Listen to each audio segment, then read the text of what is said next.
Hello there, so today we're going to go through a bit of a forearm stretch, both the underside and the top side of the forearm in a seated position. To do this, take a kneeling stance and then place your palms on the floor, fingers pointing towards your feet, and make sure the palms are on the floor.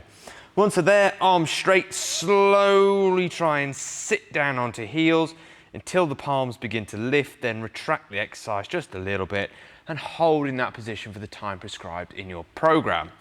If you want to make it easier, bring your hands closer to your feet. You'll find you can sit down a bit more. If you want to make the stretch a bit deeper or you're particularly mobile and flexible, you can take your hands further away.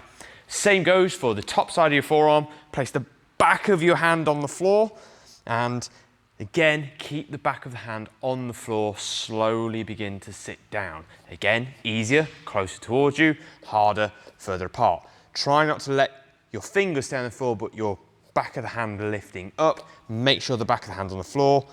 If that's a bit tricky or you struggle with mobility, you can rotate the arms ever so slightly and allow your weight to sink into your hands.